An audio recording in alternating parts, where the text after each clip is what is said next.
हुकूमत का शोबा सेहत के ऊपर शब खून मारने का फैसला।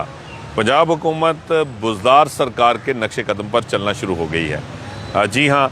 पीटीआई दौर में सरकारी टीचिंग अस्पतालों की निजकारी और ठेकेदारी का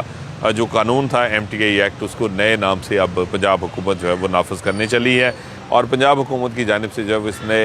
जो नया नाम दिया गया है इस एमटीआई एक्ट को, जो पीटीआई दौर का है, वो पंजाब मेडिकल इंस्टीट्यूशंस एक्ट 2025 है। इस एक्ट के तहत भी सरकारी टीचिंग अस्पतालों के जो डॉक्टर्स और अमला है उनका सरकारी मुलाजम का दर्जा ख़त्म हो जाएगा। अब बिल्कुल पंजाब सिविल सर्वेंट्स एक्ट जो है 1974, उसका नफाज जो है वो नहीं, उसका इतलाक़ नहीं हो सकेगा सरकारी टीचिंग अस्पतालों पर इस नए पंजाब मेडिकल इंस्टीट्यूशंस एक्ट 2025 के नफाज के बाद। और उसके तहत जो है वो जो डॉक्टर्स और अमला है उनकी जो सरकारी मुलाजम का जो दर्जा है वो अब नहीं रहेगा, बल्कि बिल्कुल पीटीआई दौर के एमटीआई एक्ट की तरह जो है वो इस नए कानून में उसको बरकरार रखा गया कि ना सिर्फ जो है वो सरकारी मुलाजम का दर्जा नहीं होगा, बल्कि जो बोर्ड है सरकारी टीचिंग अस्पताल का, उसको कुली और वसी इख्तियारात जो हैं वो हासिल होंगे, जिस तरह एमटीआई एक्ट में था, जो बुज़दार दौर में नाफिज करने की कोशिश की गई थी। और उसी तरह जो है वो अब भी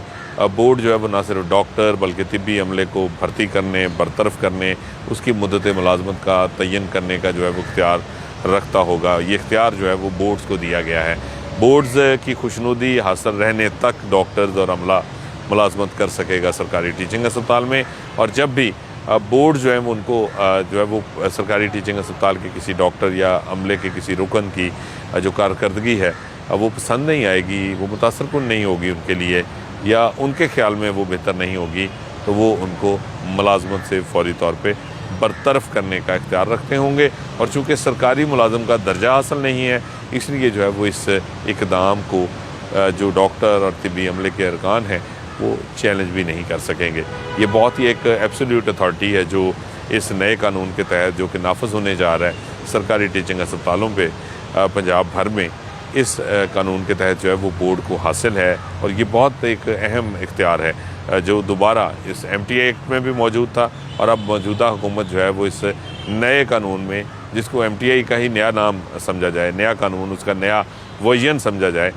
उसमें जो है वो ये इख्तियार सौंपा जा रहा है। तो मौजूदा हुकूमत भी बुज़दार हुकूमत या पीटीआई हुकूमत के जो है वो नक्शे कदम पर है। उसी तरह जो है वो सरकारी टीचिंग अस्पतालों में ये ठेकेदारी का और निजकारी का जो निज़ाम है वो अब नाफिज करने का आगाज़ किया गया है। ये कानून जो है वो इस वक्त कैबिनेट के पास मंजूरी के लिए पेश कर दिया गया, और इसका ज़राए के मुताबिक हुकूमती ज़राए जो हैं कि हुकूमत जो है वो बहुत उजलत में इस कानून को जो है वो पास करके नाफिज करना चाह रही है, ताकि जल्द अज जल्द सरकारी टीचिंग अस्पतालों में जो ना सिर्फ ये निजकारी और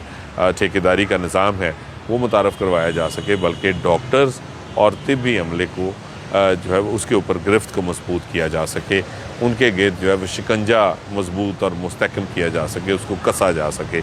लेकिन जिस तरह सरकारी टीचिंग अस्पतालों पर जो पीटीआई दौर में एमटीआई एक्ट है वो नाफिज नहीं हो सका था, और उसमें डॉक्टर्स की और तिब्बी अमले की एक बहुत ही ज़्यादा शदीद किस्म की मज़ाहमत जो है वो उसका सामना करना पड़ा था। अब ये भी देखना होगा कि क्या मौजूदा हुकूमत को भी इस तरह की किसी रेजिस्टेंस का सामना करना पड़ता है, या अब मौजूदा हुकूमत जो है वो पीटीआई दौर के इस कानून को नाफिज करने में कामयाब रहती है। ये तो आने वाले दिन ही बताएंगे। लेकिन इस कानून के तहत सरकारी टीचिंग अस्पताल जो इससे पहले हुकूमत की अमलदारी में और हुकूमती जो है वो डिसिप्लिन में चलाए जा रहे थे, अब उनको बोर्ड के हवाले करके एक तरह से उनकी ना सिर्फ निजकारी होगी, बल्कि वो एक ठेकेदारी सिस्टम के तहत चलेंगे, जिसमें ना तो डॉक्टर्स के लिए कोई जो है वो मुलाजमत का कोई कैरियर पाथवे होगा, और ना ही अमले को कोई जो है वो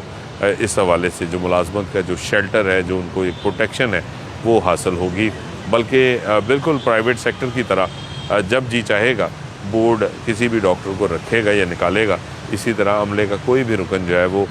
कब उसको मुलाजमत देनी है, कितने दिनों के लिए देनी है, कितने अरसे के लिए देनी है, ये सब कुछ अब बोर्ड्स के रहमो करम पर होगा। और ज़राए का ये कहना है कि इस कानून के नफाज की वजह से एक और भी जो है वो बड़ा संगीन ख़दशा लाहक है कि जिस तरह प्राइवेट सेक्टर में जो है वो मुलाजमीन की तादाद को बहुत कम रखा जाता है, एक वर्कर जो है वो 4-4 अफराद का काम करता है, उसी तरह जो है वो سرکاری ٹیچنگ اسپتالوں میں بھی جو ملازمت کے مواقع ہیں وہ اس نئے قانون کے اطلاق سے بڑھیں گے نہیں بلکہ وہ کم ہو جائیں گے، اور بورڈز اپنی کارکردگی دکھانے کے لیے یا اسپتال کے پیسے بچانے کے لیے جو فنڈز ہوں گے اسپتالوں کو ایلوکیٹ یا ان کے پاس، ان کو بچانے کے لیے تاکہ وہ کہیں اور خرچ کیے جا سکیں یا بورڈ ان کو اپنی مرضی سے استعمال کر سکے، تو وہ اس کارکردگی کو دکھانے کے لیے بورڈز جو ہیں وہ 4 بندوں کا کام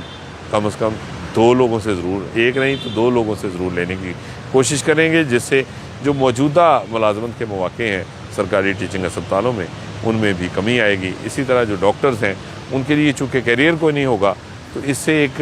بڑی عجیب قسم کی ایک ابہام جو ہے وہ نظر آئے گا ہسپتالوں میں، جو ہے وہ ایک بڑی ہی طوائف الملوکی کی صورتحال ہوگی کہ کبھی کوئی ڈاکٹر آئے گا جب اس کو ملازمت پسند نہیں آئے گی یا وہ وہاں پہ جو ہے وہ خود کو مس فٹ سمجھے گا، انوائرمنٹ میں جو ہے وہ اپنے آپ کو وہ اس سے جو ہے وہ مانوس نہیں ہو سکے گا، تو اس صورت میں ڈاکٹر کی کوشش ہوگی کہ وہ یہاں سے چھوڑ کے کہیں اور چلا جائے۔ تو یہ ایک سلسلہ ایسا ہے جو پہلے بھی کنٹریکچوئل سسٹم کے تحت جب بھی کوشش کی گئی، جہاں بھی کوشش کی گئی تو وہ پہلے بھی اس کا سامنا شعبہ صحت میں رہا ہے، تو اب ایک مرتبہ پھر موجودہ حکومت بھی اسی راستے پر گامزن ہے۔